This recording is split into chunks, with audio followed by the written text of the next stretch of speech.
कृष्ण। गीता अमृतम में आप सभी का स्वागत है। तो हम आ गए हैं भगवत गीता अध्याय 13 श्लोक क्रमांक 8। तो हमने देखा है भगवान ने किस प्रकार बताया कि ये जो शरीर है ये क्षेत्र है 24 तत्वों से बना हुआ है और मन और बुद्धि के कारण ये सारी चीजें हो रही हैं। ये हमने श्लोक क्रमांक 6 और 7 में देखा। अभी आने वाले 5 श्लोकों में यानी कि श्लोक क्रमांक 8, 9, 10, 11 और 12 भगवान कृष्ण हमको बताएंगे कि जो इस व्यक्ति इस भौतिक जगत में रहता है और उसकी उपासना करता है उनके गुणों के बारे में भगवान हमको बताएंगे। तो आने वाले जो 5 श्लोक हैं ये भक्त के गुणों को समर्पित है। तो भगवत गीता अध्याय 13 श्लोक क्रमांक 8 भगवान कृष्ण कहते हैं, अमानित्वम अधम्बित्वम अहिंसा शांतिम आर्जवम आचार्य उपासनम शोचम स्थैर्यम आत्म विनिग्रह।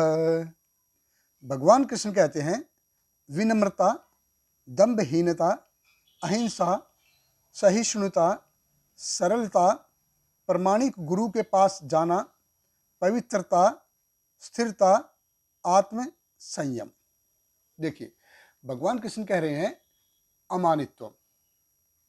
ये भौतिक जगत में क्या है कि हर एक व्यक्ति को मान सम्मान की इच्छा रहती है। हर कोई व्यक्ति है मान सम्मान का भूखा है। सब व्यक्ति बोलना चाहते हैं, सुनना है वो बहुत कम चाहते हैं। हर व्यक्ति चाहता कि समाज में उसका एक स्पेशल स्टेटस हो, एक अलग से ट्रीटमेंट हो। लेकिन जो भक्त होता है, भगवान कृष्ण का भक्त है, वो अपने लिए किसी स्पेशल ट्रीटमेंट की कामना नहीं करता कि मेरे कोई स्पेशल ट्रीट करे, ऐसी इच्छा नहीं रखता। अमानित्व यानी कि ना तो सामान्य जीवन में और ना ही भक्तों के बीच में वो चाहता कि कोई उसको स्पेशल ट्रीट करे। हालांकि वो सबको बेशक स्पेशल ट्रीट करे, लेकिन वो नहीं चाहता कि कोई उसको स्पेशल ट्रीट करे। तो यह है अमानित्व। फिर भगवान कृष्ण कहते हैं अधम्बित्व। तो दम्भ यानी कि सामान्य रूप से अगर देखते हैं हम इस भौतिक जगत में, जो भी व्यक्ति क्या है कि अपने फील्ड में किसी स्पेशल फील्ड में बहुत प्रगति करता है तो उसको उसके ऊपर बहुत प्राइड हो जाता है। जैसे कोई भी डॉक्टर हो, इंजीनियर हो, या कोई स्पोर्ट्स में कोई आगे चला जाए, XYZ कोई भी होने दो, इवन एक कारपेंटर है या एक प्लम्बर भी है, वो अगर अपने एरिया ऑफ एक्सपर्टी में, या कोई मैकेनिक है बहुत ही एक्सपर्ट हो जाएगा, एरिया ऑफ एक्सपर्ट में इतना हो जाएगा कि यार उसको एकदम से ऐसा लगेगा कि ये मैंने कर दिया, कोई और ये कर ही नहीं पाता था। तो एक दंभ का ऐसा होता है उसके मन में, तो वो है दंभ। तो जो भगवान का जो भक्त होता है वो ऐसा कोई, चाहे बेशक कोई भक्त है वो सालों तक भक्ति में सेवा करता रहे, लेकिन उसको किसी प्रकार का कोई घमंड नहीं आता। वो अपना कॉलर टाइट करके नहीं कहता कि मेरे को 20 साल हो गए भक्ति में सेवा करते हुए, नहीं। तो भक्त ऐसा होता है कि किसी भी प्राइड से, घमंड से दूर रहता है। फिर भगवान कृष्ण कहते हैं अहिंसा। हिंसा यानी कि दूसरों को कष्ट पहुंचाना। सामान्य तौर पर देखा जाए तो किसी को अगर शारीरिक तौर पे कष्ट पहुंचा दिया तो हिंसा कही जाती है। लेकिन अहिंसा का सही मायने में अर्थ है कि शारीरिक तौर पे भी नहीं और मानसिक तौर पे भी किसी को दुख ना पहुंचाना। अपनी जीवा से, अपने कार्यों से किसी के मन को कोई ठेस ना पहुंचे, ये है अहिंसा। तो भक्त है वो किसी को भी किसी प्रकार का कोई कष्ट देना नहीं चाहता। वो नहीं चाहता कि उनके कार्य से किसी के मन को ठेस पहुंचे। लेकिन इसका मतलब ये नहीं है कि राजा भी अपना कर्तव्य करना छोड़ दे। अगर कोई दंड का भागीदार है, किसी ने कुछ अपराध किया है, तो ये राजा का कर्तव्य है ये उसको दंड दे। तो राजा द्वारा दिया गया दंड वो हिंसा और अहिंसा की श्रेणी से बाहर रहता है, वो हिंसा नहीं कहलाता। फिर भगवान कृष्ण कहते हैं शांति।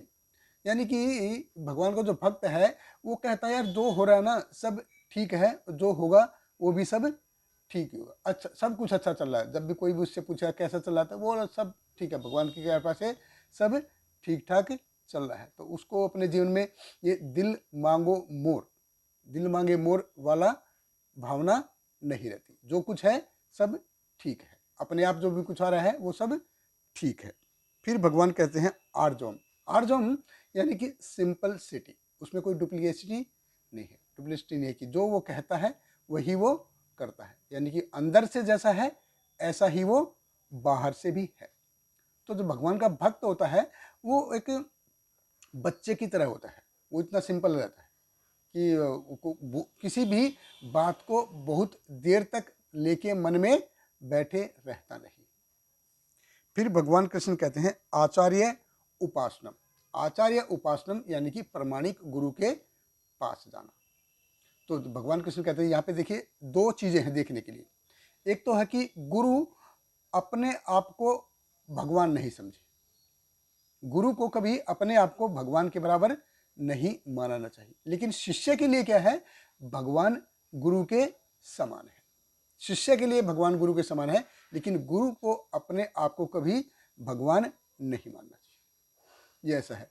तो क्यों, देखिए गुरु है वो शिष्य के जीवन में कितना महत्वपूर्ण है, क्योंकि गुरु ही है जिससे जीव और भगवान के संबंध को जोड़ता है। जो तो गुरु जो है एक वो ब्रिज का काम करते हैं, वो जीव को भगवान से के पास लेके जाते हैं संबंध को। इसलिए हम देखते हैं कि गुरुअष्टकम में हम गाते हैं साक्षात ऋत्वेन समस्त शास्त्र रुक्त सता भावेत सद्भि किंतु प्रभुर्य प्रिय एव तस्य वंदे गुरु श्री चरण अरविंद। कि आचार्य एक इतना महत्वपूर्ण क्यों है, क्योंकि वो भगवान कृष्ण का बहुत बहुत ही डियर है। ये सारे शास्त्र देखते हैं, सारे शास्त्र बताते हैं कि आचार्य को भगवान के समान मानना चाहिए। लेकिन अगर आचार्य अपने आप को भगवान समझने लग जाए, तो श्रील प्रभुपाद बताते थे आचार्य अगर अपने आप को भगवान समझने लग जाए तो वो उल्टा हो जाता है। GOD गॉड है, लेकिन अगर वो अपने आप को भगवान मानने लग जाएगा तो DOG डोग, वो उल्टा हो जाएगा। फिर भगवान कृष्ण कहते हैं शोचम। शोचम यानी कि सफाई, अंदर से भी बाहर से भी। बाहरी तौर से जब हम देखते हैं कि चार जो है ये रेगुलेटिंग प्रिंसिपल है, उनका पालन करना। चार नियम है, मांसाहार नहीं करना है, जुआ नहीं खेलना है, नशा नहीं करना है, व्यभिचार नहीं करना है। तो ये बाहरी तौर पे हो गए, और अंदरूनी तौर पे है, आंतरिक तौर से है कि भगवान के पवित्र नाम का जप करता रहना है, कि भगवान को हमेशा याद करना है कि भगवान के पवित्र नाम के द्वारा। तो फिर भगवान कृष्ण कहते हैं कि स्थैर्यम, यानी कि भगवान कृष्ण का जो भक्त है वो बहुत ज़्यादा चंचल नहीं होता, वो अपनी सेवा में अपनी साधना में एक स्थिरता लेके आता है। ऐसा नहीं है कि संडे इधर मंडे उधर वेडनेसडे उधर, ऐसा नहीं, वो एक जगह स्थिरता लेके आता है। फिर भगवान कृष्ण कहते हैं आत्म विनिग्रह। आत्म विनिग्रह यानी कि शरीर से और मन से भी पूरी तरह कंट्रोल। तो ये भगवान भक्तों के गुण बता रहे हैं, और ये आगे आने वाले श्लोक में भी जारी रखेंगे, और इनके अंत में भगवान एक बहुत ही महत्वपूर्ण स्टेटमेंट देंगे, वो हम बाद में देखेंगे। हमारे साथ बने रहिए, बहुत बहुत धन्यवाद। हरे कृष्णा, श्रील प्रभुपाद की जय। हरे कृष्णा कृष्ण कृष्ण हरे हरे, हरे राम राम राम हरे हरे।